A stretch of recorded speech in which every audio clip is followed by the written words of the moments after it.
De la musique pour Petite Chippie, des artistes en pâte à modeler, des chansons pour camp de naturistes, une playlist de musique d'attente de standards téléphoniques. On a testé tout ça pour vous dans cette nouvelle édition de CD. La morale de ce podcast, c'est qu'il ne faut jamais oublier que le grand avantage des médiathèques, c'est la possibilité de prendre des risques pour quasiment pas un rond. Emprunter, écouter, puis se laisser séduire ou non, c'est avant tout faire le pari d'élargir ses horizons. Et tout ça, sans obligation d'achat, satisfait ou retourné dans la foulée.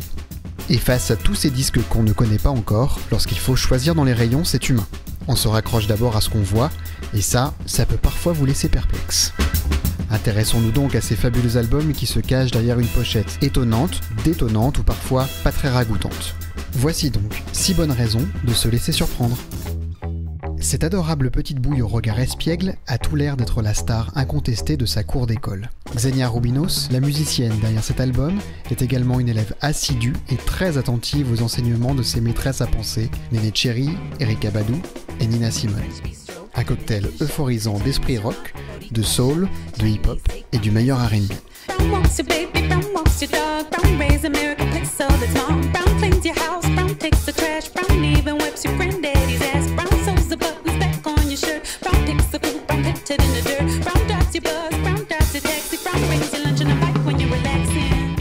Nous aimerions beaucoup pouvoir vous passer Tamara Fek, mais sa ligne semble occupée. Depuis la sortie en début d'année de son premier album, la guitariste israélienne s'arrange pour qu'on ne décroche plus de son rock indé hypnotique porté par un groupe puissant et flamboyant. I'll fight through Russian winter straight into your heart. You say you can see blood, but I plan to miss that part.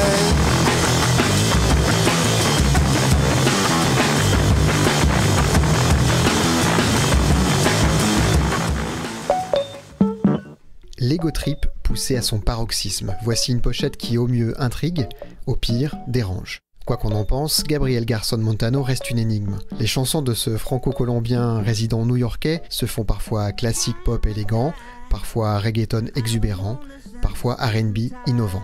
Mise à nu, l'histoire de sa vie est aussi passionnante que sa musique, rocambolesque, inattendue et fascinante.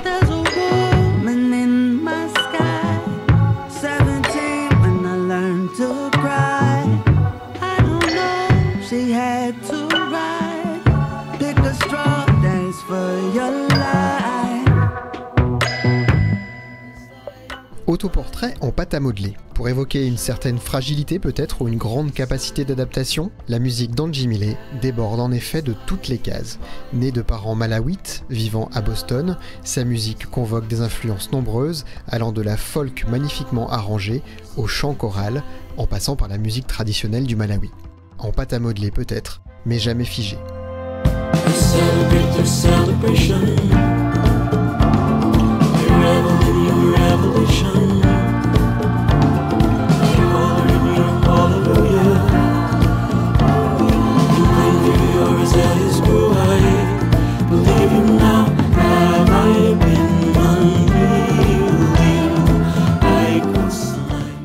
Voici une nature morte au vrai sens du terme. Kiko Dinucci nous présente sa collection de fleurs et fruits pourris.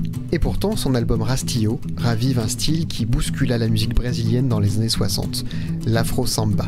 Popularisée par Baden-Powell et Vinicius de Moraes, cette musique s'attachait à relier la samba à ses racines africaines. Armé de sa guitare et d'un cœur de femme, Kiko Dinucci prolonge ce voyage exaltant avec un album pas aussi pourri qu'il en a l'air.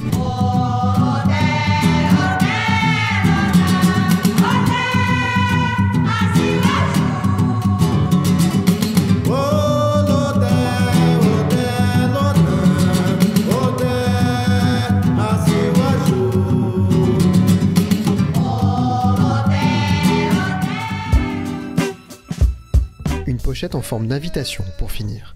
Le groupe s'appelle Peter Cat Recording Co. Et l'album que vous voyez à l'écran s'appelle Bismillah. Parce que c'est ce que dit toujours le beau-père du chanteur lorsqu'il s'apprête à boire un verre. Pour preuve, c'est lui sur la photo, pris en pleine action au mariage de son gendre.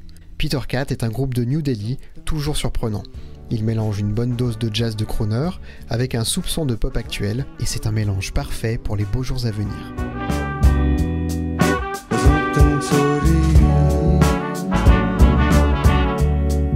I knew that I should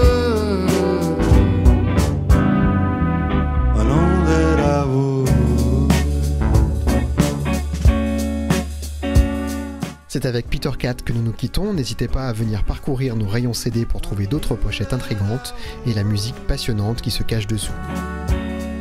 A très bientôt pour un nouveau CD.